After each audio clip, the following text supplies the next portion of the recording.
At a Sunday dinner in late October, my son-in-law's father grabbed my 8-year-old grandson by the collar, lifted him off his feet, and slammed him against the dining room wall hard enough to crack the drywall. My daughter-in-law's mother smiled and said, "Good, that boy needs to learn." My grandson cried so hard he couldn't breathe. I stood up, walked to the kitchen, and made one phone call. They thought I was just a tired old man with arthritis and a small pension. They had no idea who they were really sitting across from. Before I tell you what happened next, take a second to subscribe to Frost Vengeance, and let me know in the comments where you're listening from tonight. I read every single one. I'm 68 years old. My name doesn't matter much for this story. What matters is that I spent 31 years as a federal forensic accountant for the Department of Justice, working white-collar crime out of the field office in Hartford, Connecticut. I retired in 2022 with 2 commendations from the FBI director and a Rolodex full of names that, even 5 years later, still pick up when I call. But to my son Tobias, to his wife Marigold, and especially to her parents, I was just the quiet old man from Wethersfield who shopped at Stop and Shop on Tuesdays and drove a 14-year-old Buick. I hadn't seen my grandson August in almost 5 months when the invitation came. It was October 17th, Friday, and I was raking leaves in the front yard when my phone buzzed. The text was from Marigold, my daughter-in-law, not from Tobias. "Family dinner Sunday at our place. 4 p.m. August has been asking about you." That was it. No warmth, just functional words, like she was placing an order. I read it 3 times standing there in the cold with my rake. August had been asking about me. I felt something tighten in my chest that I hadn't let myself feel in months. The boy was the only grandchild I had. His birthday in August had come and gone, and I hadn't been invited. I'd mailed him a card with 2 crisp $50 bills inside and a hand-drawn picture of a fishing boat, because the last time I'd seen him, back in May, he'd told me he wanted to learn to fish like the kids in his picture books. The card came back 2 weeks later, marked "Return to Sender" in Marigold's handwriting. I never told Tobias. "Some things you swallow."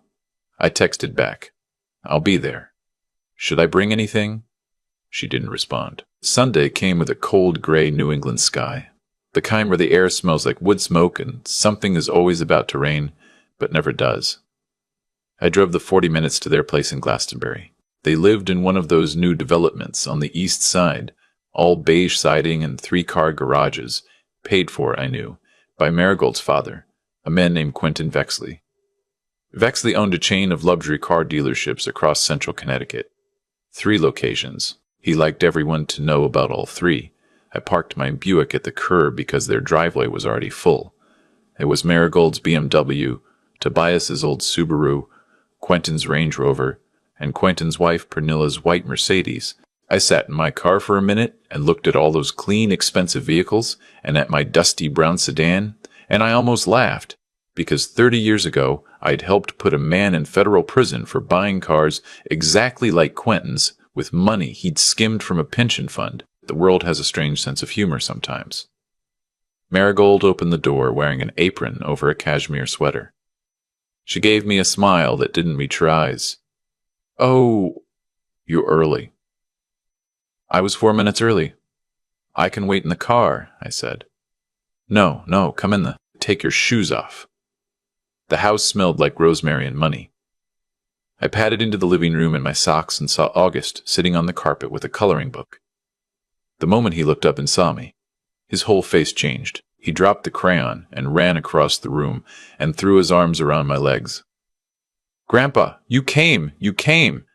I knelt down, my knees popping like firecrackers, and I pulled him close. He smelled like apple shampoo and crayon wax, and little boy. He was thinner than I remembered. His hair was longer. There was a small bruise on his forearm, yellowing at the edges, the kind that's a week or 2 old. "Of course I came, buddy. Of course I came." Tobias appeared in the kitchen doorway.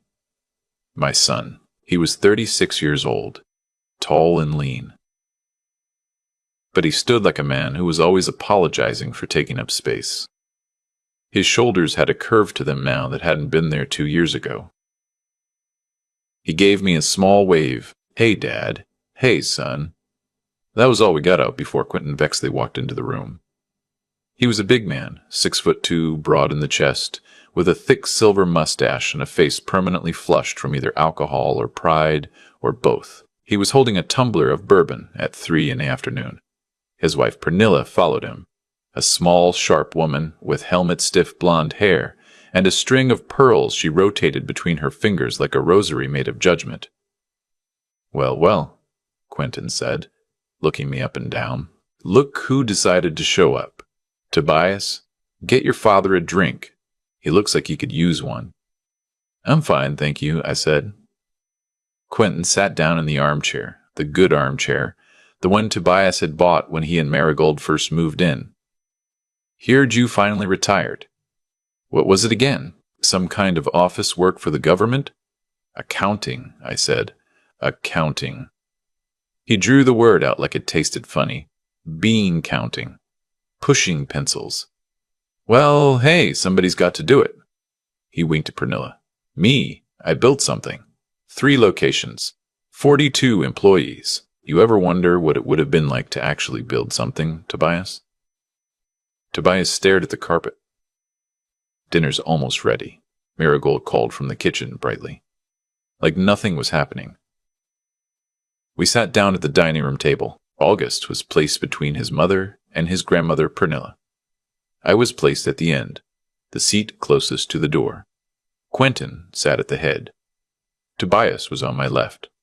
Marigold brought out a roast chicken, mashed potatoes, green beans almondine. It looked like a magazine spread. It tasted like sawdust to me, but I chewed and swallowed and said all the right things. "Tobias, how's the warehouse going?" Quentin asked. My son worked logistics for a regional distributor. It was a steady job, decent pay, full benefits. He'd been there 9 years. "It's going fine, Quentin." "Fine, fine." Quentin stabbed a piece of chicken. "You know, I keep telling Marigold, your husband could be making 3 times what he makes now if he'd just come work for me. Sales, closing deals, real money." "I'm not really a sales guy," Tobias said quietly. "You're not a man yet, is what you're not." Quentin laughed at his own joke. Pernilla laughed too. Marigold looked down at her plate and smiled. I kept eating. "You know what your problem is, son," Quentin said. "Your father raised you soft. No offense. But look at him, sitting there like a church mouse. Probably never raised his voice in his life. That's how you end up with a kid who can't close a deal." "Quentin," Pernilla said gently, "be nice." But she was smiling. I cut my chicken. I chewed. I watched. August was kicking his feet under the table, the way little boys do. He bumped the table leg and Quentin's bourbon glass wobbled. A drop, just one drop, sloshed over the rim and onto the white tablecloth. Quentin's face changed. "What did I tell you about kicking?" August froze. "Sorry, Grandpa Quent. Sorry, sorry. Sorry doesn't fix anything. Come here." "Quentin," Tobias said, and there was something in his voice, a tiny crack of resistance. "He didn't mean to. I'm talking to my grandson. Come here, August." August looked at his mother. Marigold looked at her plate. He slid out of his chair and walked around the table. His shoulders were already up by his ears. I'd seen grown men walk that way into interrogation rooms. An 8-year-old shouldn't know how to walk that way. What happened next took maybe 4 seconds. Quentin grabbed August by the collar of his little blue sweater. He stood up, and he lifted that boy clean off the floor. August's feet kicked the air. And then Quentin took 2 steps and slammed him into the dining room wall. There was a thump, and then a crack, and then a small high sound that came out of August like a balloon losing air. "You don't kick at the table," Quentin said. "You don't kick at FI table." He let go. August slid down the wall and crumpled onto the floor, and he started to cry, the deep kind of crying where a child can't catch his breath, where his whole body shakes. Pernilla, from her chair, calmly cut another piece of chicken. "Good. He needs to learn. You let that boy run wild, Marigold." Marigold said, "I know, Mom. I know. Thank you, Daddy." Tobias was halfway out of his chair, his face white, his hands shaking. He looked at his wife. He looked at her father. He looked at her father. He looked at the floor where his son was lying. And then, God help me, he sat back down. He sat back down, and he picked up his fork. I have replayed that moment 1,000 times. I do not blame my son. I have come to understand what years of that house had done to him, but in that moment the only thing keeping me in my chair was the realization that if I moved wrong, if I said the wrong word, August would pay for it later, when I wasn't there. So I set down my fork. I folded my napkin. I stood up. And I said very calmly, "Excuse me, I need to use the restroom." Quentin waved me off. He was sitting back down, settling into his chair like a king after a coronation. "Down the hall on the left, old-timer. Try not to fall in." I walked down the hall. I went into the bathroom. I closed the door, locked it, and I sat on the edge of the tub and took out my phone, and I called a number I hadn't dialed in 3 years. Connecticut State Police, Major Crimes, Lieutenant Brockhurst speaking. "Vance, it's me." There was a half-second pause, and then his voice changed completely. "Boss, is that you? I need a unit at 47 Ashbrook Lane in Glastonbury. I'm a witness to the felony assault of a minor. The child is approximately 8 years old. The perpetrator is an adult male, 6'2", 220, intoxicated. The boy was thrown against a wall hard enough to damage the drywall. He's still on the floor. The mother and grandmother are present, and one of them just thanked the assailant. I'm in the home now. I'm not in danger, but the child needs medical evaluation." Jesus Christ, we're rolling. Address again. I gave it to him. "Boss, are you recording?" "Audio only since I came into the bathroom. But I have a clear sight line to the dining room from the hallway corner. I'll get video for the rest. Stay on the line as long as you can. ETA 6 minutes. Vance. One more thing. The grandfather in this scenario is named Quentin Vexley. He owns Vexley Auto Group. I want a courtesy call to the Glastonbury PD chief and to ADA Hollenbeck if she's reachable. This is going to get loud." "Already on it, sir." I hung up. I splashed water on my face. I looked at myself in the mirror, an old man with thin gray hair and tired eyes. And I thought, I'm sorry, August. I'm so sorry I let it get this far. Then I opened my phone's camera, started recording video, and walked back to the dining room with the phone held casually at my hip. August was back in his chair. His eyes were red and swollen, and he was eating green beans one at a time, mechanically, the way you do when you've learned that finishing your plate is the price of being left alone. There was a red mark on the side of his face, and his sweater was stretched out at the collar. "Everything come out all right," Quentin said, and laughed. "Everything's fine," I said. I sat down. I picked up my fork. I started recording. "So Tobias," Quentin said, leaning back. "As I was saying, sales. Real money. Tell him, Marigold. Tobias, Daddy's offering you a real opportunity. You should be grateful. And what about August hockey? I thought we were signing him up." "Hockey's expensive, Tobias," Marigold said. "Maybe if you took Daddy's offer." "I'd put the boy in football," Quentin said. "Hockey's for rich kids and Canadians. Football'll toughen him up. God knows somebody needs to. You raise a boy too soft, he ends up like his old man." He pointed his fork at Tobias. "No offense, son." I kept the camera angled. I kept eating. "What do you think, Grandpa?" Marigold said suddenly, turning to me with that bright, dead smile. "About football for August?" I chewed slowly, swallowed, took a sip of water. "I think," I said carefully, "that whatever August wants to play, he should play. He's a smart boy." "Smart doesn't pay the bills," Quentin said. "Tough does. Tough closes deals." "Right, Pernilla." "That's right, sweetheart." The doorbell rang. Marigold frowned. "Who in the world? We're not expecting anybody." "Probably some Jehovah's Witness," Quentin said. "Tell him to get lost." She got up, smoothing her apron. I heard the front door open. I heard her sharp inhale. I heard a man's voice say, "Ma'am, we're with the Connecticut State Police. We received a call regarding an injured minor at this residence. We need to come inside." "There's no injured minor here. This is a family dinner. Ma'am, please step aside."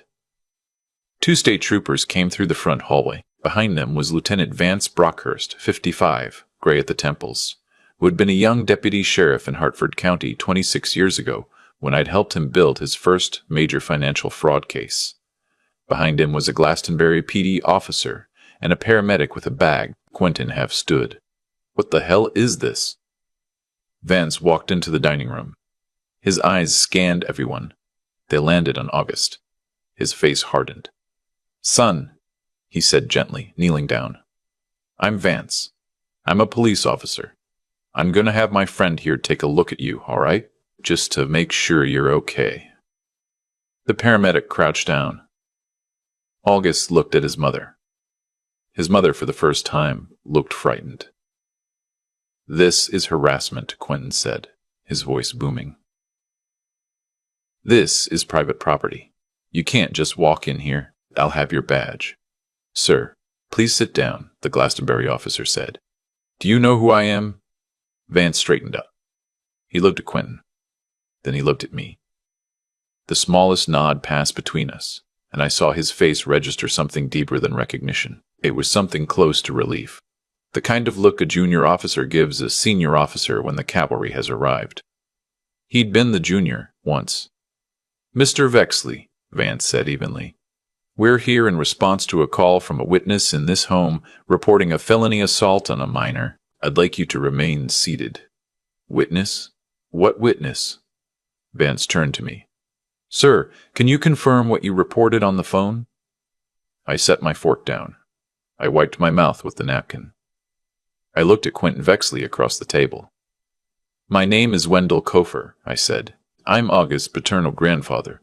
Approximately 22 minutes ago, in this dining room, I personally observed Mr. Vexley grab the child by the collar, lift him off the floor, and throw him against that wall." I pointed.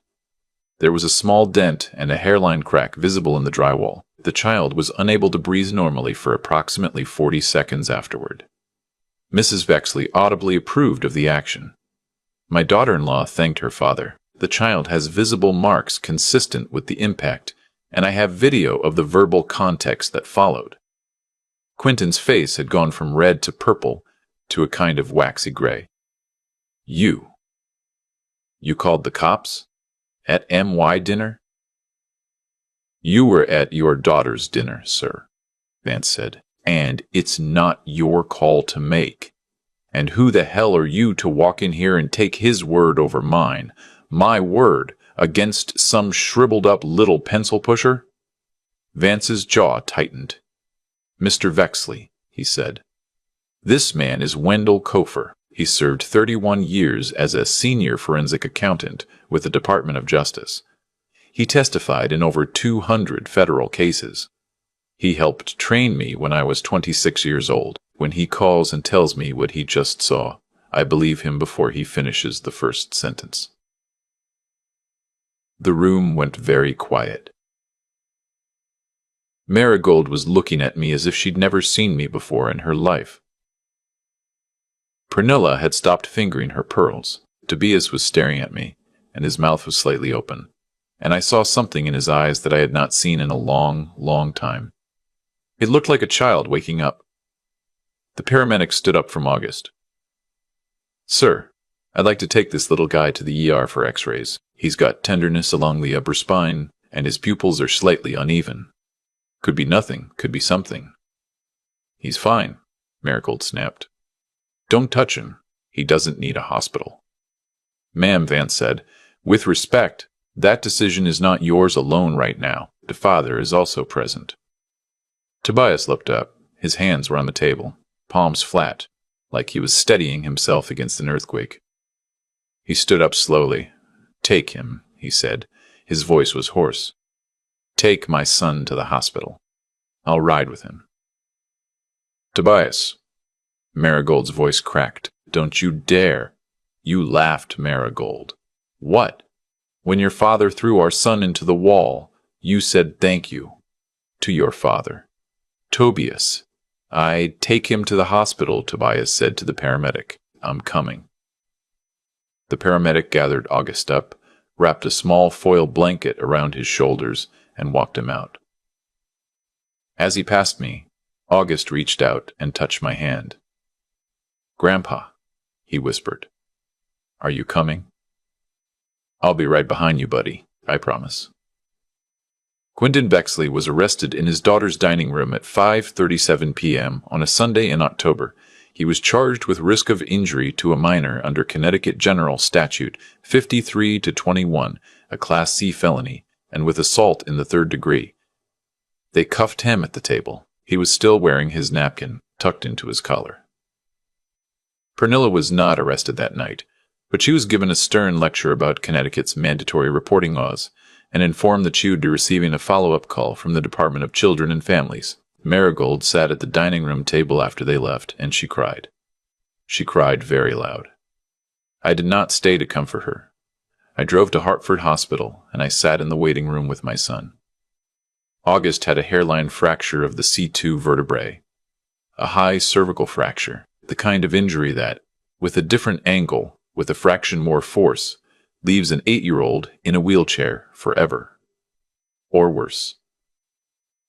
When the doctor told us, Tobias put his head in his hands and made a sound I had never heard a grown man make. I put my arm around my son's shoulders. He was shaking. Dad, he said into his hands. Dad. I sat there and I picked up my fork. I know, son. I just sat there. Tobias, listen to me. You got him out tonight. That's what matters now. You got him out tonight. That's what matters now. You got him out. He cried for a long time, 40 minutes maybe. I just held on to him, my grown son, 36 years old, crying like a boy. When he could finally speak, he said, Dad, who are you?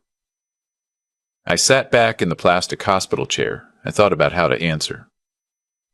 The fluorescent light buzzed overhead. The vending machine in the corner hummed. I'm your father, I said. That's what I am. Everything else is just a job I used to have. But Lieutenant Brockhurst said. He said I helped train him. That's true.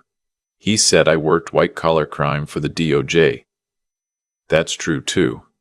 I retired 3 years ago. I never told you because I never wanted you to introduce me at parties as my dad, the federal agent. I wanted to be your dad, the boring guy in the brown Buick. He laughed then, a wet, broken laugh. You're not boring. I'm pretty boring, son. Why didn't you tell me when Quentin started in on you? When he called you a pencil pusher? You could have shut him up in 5 seconds. I thought about how to answer that too. Because, Tobias, people show you exactly who they are when they think you don't matter. Quentin's been showing me who he is for 3 years, and every time he did, I was filing it. I was making a record. I was waiting. For what? For tonight, I guess. I just didn't know it would be tonight. He was quiet for a while. Dad, I have to ask you something. Anything. Marigold. The thing she said. The thank you, Daddy. I can't unhear that. I know. What do I do? I took a deep breath. Son, that's not for me to decide, but I will tell you this. The state is going to file charges against Quentin. The Department of Children and Families is going to open a file. You and Marigold are going to be looked at very closely. You need to decide right now whose side you're on. Hers, or that little boy's, because you cannot be on both. He didn't answer right away. He was looking at the door of the pediatric ward. His, he finally said. His side. Always his side. From now on. Then we start there. The next morning, I called an attorney named Ophira Ruckholt. Ophira had been a deputy chief in the U.S. Attorney's Office in New Haven. She'd retired the same year I did, and gone into private family law practice in West Hartford because, as she put it, I'm done with cartels. Now I just want to ruin custody battles for bad people. Ophira was 4'11" and weighed about 100 pounds, and was the most terrifying litigator I had ever seen in a courtroom. "Wendell," she said when I told her the story, "I will eat that woman for breakfast. Bring me the case file by Wednesday." Then I called an old colleague named Bernard Stoltzman, who had spent 20 years auditing automotive dealerships for the IRS Criminal Investigation Division. "Bernie, how busy are you?" "For you. Never." "What do you got?" "Vexley Auto Group. 3 locations. Connecticut. The owner's name is Quentin Vexley. I want to know if the books are clean." A long pause. Wendell: "Are we doing what I think we're doing?" "Bernie, I'm not asking you to do anything. I'm asking you, as a private citizen who I have known for 28 years, whether or not you happen to know if a particular business has any irregularities that you, in your professional judgment, might consider to be in the public interest." He laughed. "You haven't lost a step. Give me 4 days. Take 5. I'm not in a rush." I wasn't in a rush because I knew, from 31 years of doing this work, that men like Quentin Vexley do not run clean businesses.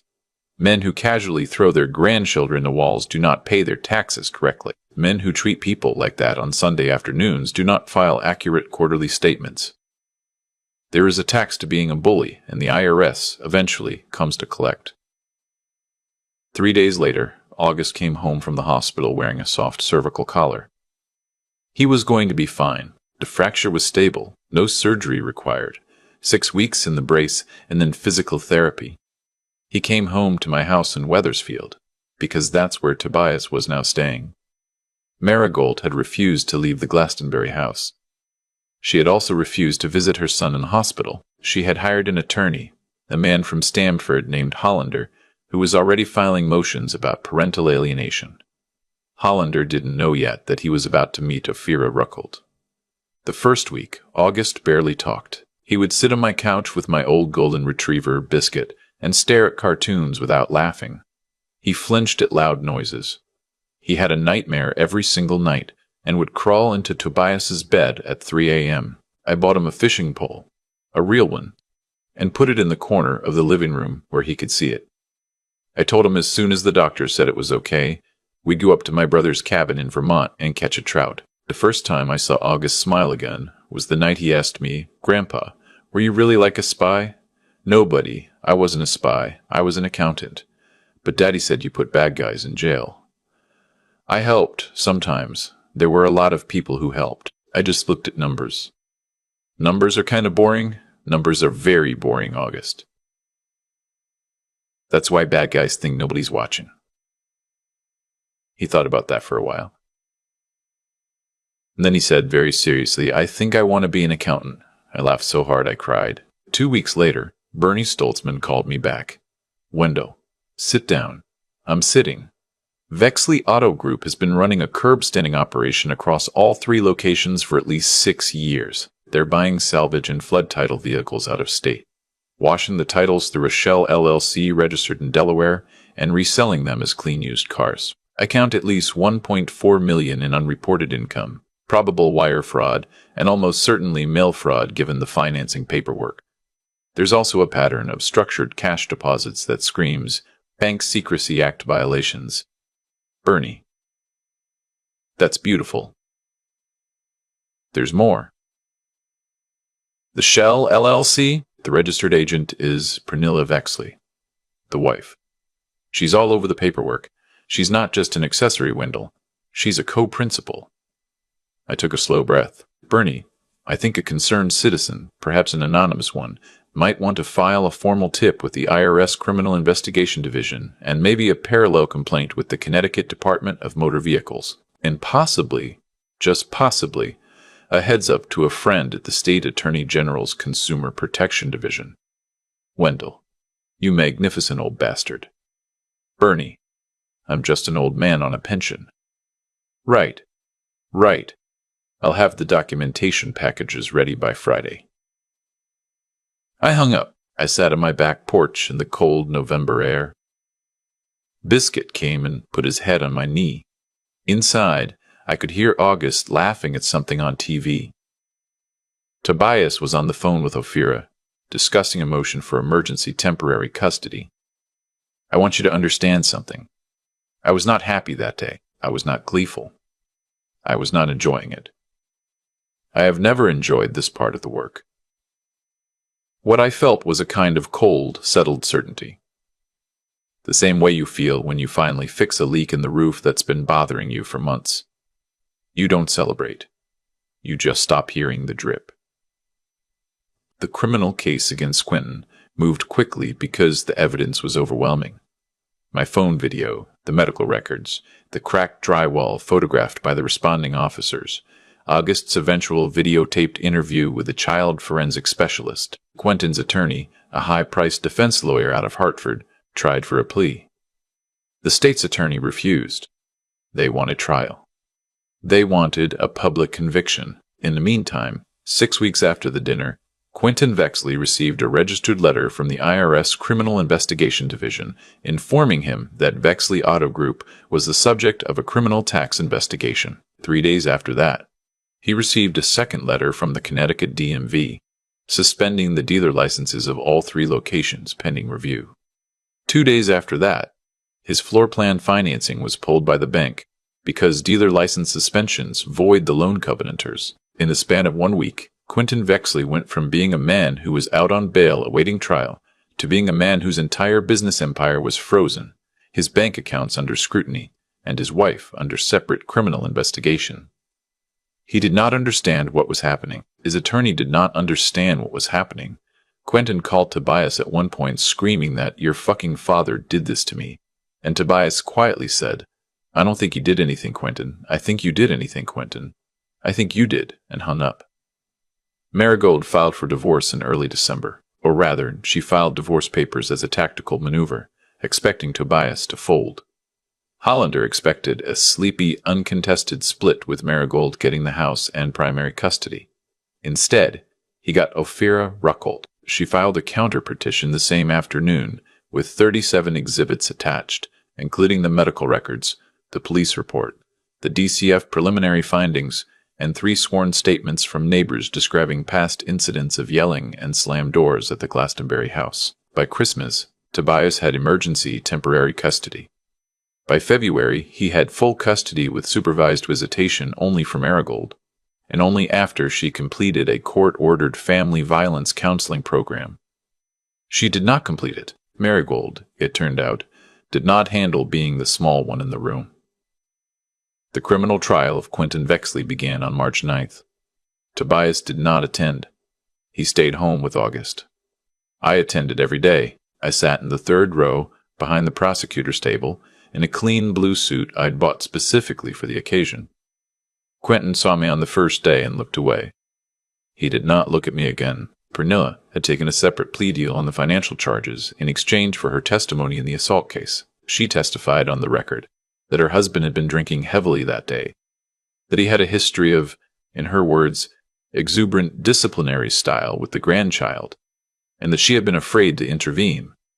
Her face on the stand was a mask of well-rehearsed regret. She was, of course, lying about the fear, but it didn't matter. The video did the rest. The jury was out for 2 hours and 11 minutes. Guilty on all counts. The judge, a stern woman named Maribel Yarrow, gave Quentin Vexley 5 years in state prison with a mandatory minimum of 3 to be served before parole eligibility. She gave a speech from the bench that I will remember for the rest of my life. She said, "Mr. Beltz, Vexley, this court has presided over many cases. Some involve adults harming each other in moments of conflict. Those are tragedies. This case is something different. This case involves a grown man, 3 times the size and 10 times the strength of an 8-year-old child, picking up that child like an object and throwing him against a wall hard enough to fracture his neck, and then sitting down to finish his dinner. This court finds your conduct not merely criminal, but contemptible. The maximum sentence is, in my view, insufficient. But it is what the statute provides." Quentin was sentenced. He was led out in handcuffs. He did not look at me. He did not look at anyone. In the hallway afterward, Ada Coraline Hollenbeck shook my hand. She was about 45, small and sharp-eyed, and she had handled the case personally. "Mr. Kofer," she said, "it was an honor." "The honor was mine, counselor. You did the work. You did the work, sir." We just put it in front of the jury. I went home that night, and August was waiting for me on the front porch with biscuit. He had finally graduated out of the cervical collar 2 weeks earlier. He ran out into the driveway when I got out of the car. "Grandpa, what happened?" I picked him up. My back protested. My knees popped. I didn't care. "He's going away for a long time, buddy. He's not going to hurt anyone for a long, long time." "Forever?" "Long enough. Long enough that by the time he gets out, you'll be tall enough that he wouldn't dare." He thought about that. "Grandpa, are we going fishing now?" "Yeah, buddy. Now we go fishing."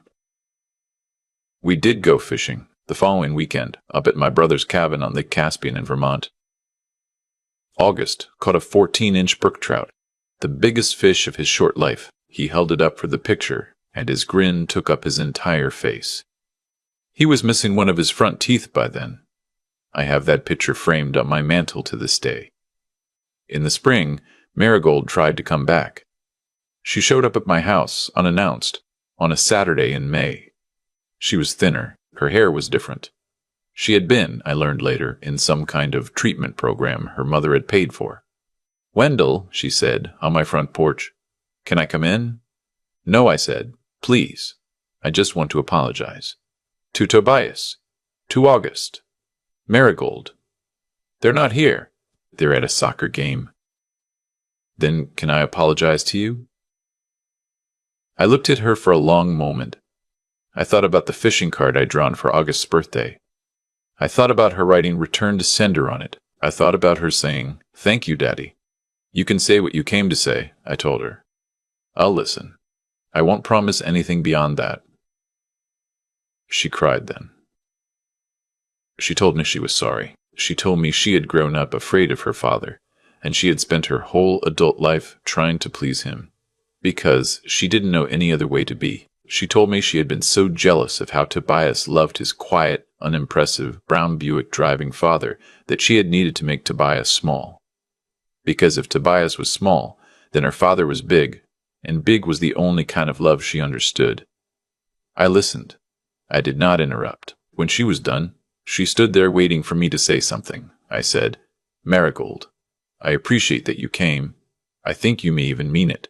But you are not entitled to my forgiveness, and you are not entitled to my sons, and you are absolutely not entitled to my sons, and you are absolutely not entitled to August's. If you want a relationship with that boy, you will earn it the way the court has laid out. Step by step. Visit by supervised visit. With counseling. With time.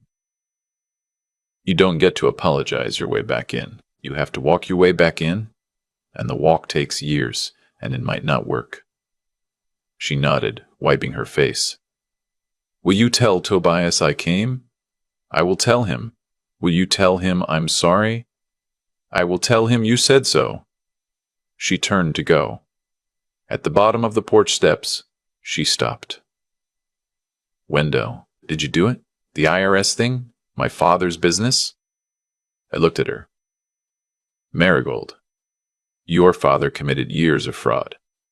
The federal government noticed. That has nothing to do with me." She stared at me a long moment. Then she nodded slowly and walked back to her car. I never told her the truth. I will tell you the truth. I made 2 phone calls.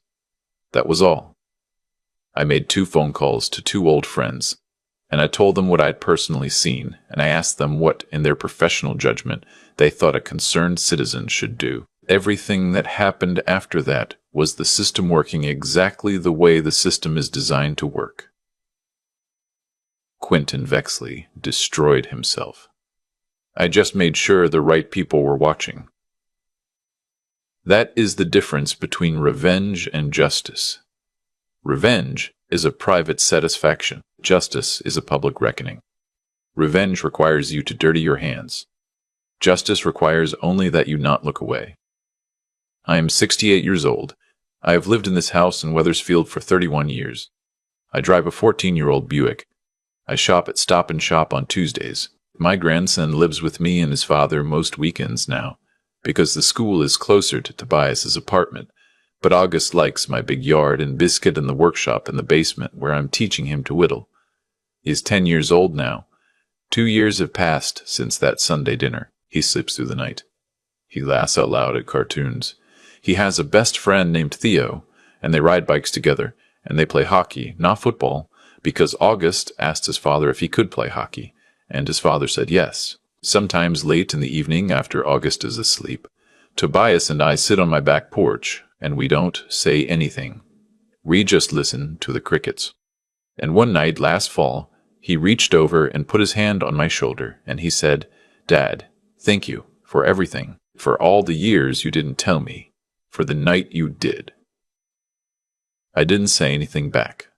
I just put my hand over his. People are going to look at you your whole life and decide what you are, based on the car you drive and the way you wear your sweater and how loud you talk at dinner. Let them decide. Let them be wrong.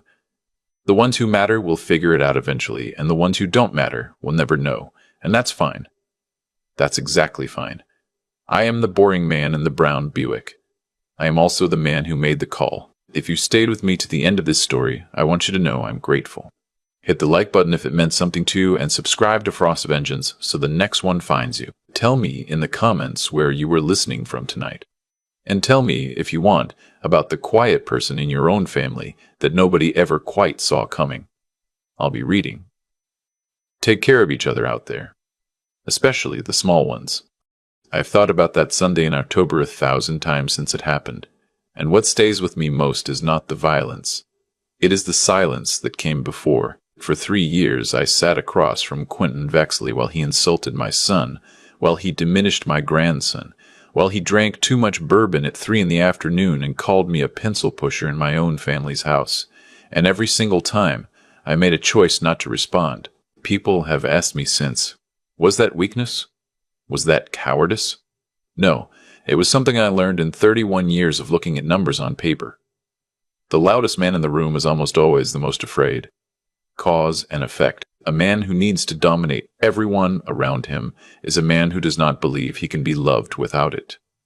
And a man like that, given enough time, will always reveal who he really is. What I want you to take from this story is not that I am clever, or that I had connections, or that the system worked because I knew the right phone numbers. The truth is, the system would have worked anyway. Anyone in that dining room could have made the call. The hardest part was not knowing who to call. The hardest part was being willing to stand up at the table while my own son sat frozen beside me. That is the part that takes courage. And courage is not something you are born with. It is something you build, quietly, over decades, every time you choose to do the small right thing when nobody is watching. I think a lot now about the difference between strength and noise. Quentin had noise. He had a big voice and a big truck and a big house and 3 dealerships with his name on the sign. But when the moment came, when his life actually got tested, he had nothing. No real friends came forward for him. No employees stood up for his character. His own wife testified against him. Noise is not strength. Strength is the quiet record you build of being a decent person, the quiet competence you build at your craft, and the quiet relationships you build with people who would still pick up the phone for you 20 years after you retired. I think about my son Tobias every day. He is rebuilding. He is 40 pounds lighter than he was a year ago. He laughs out loud now. He plays catch with August in the yard. The hardest thing for him to forgive, he told me once, is not what Quentin did. It is the moment he himself sat back down and picked up his fork. I told him what I will tell you. The measure of a man is not whether he freezes once. It is whether he gets up the next time. Take care of the small ones. Tell the quiet people in your life that you see them. And when the moment comes, do not look away.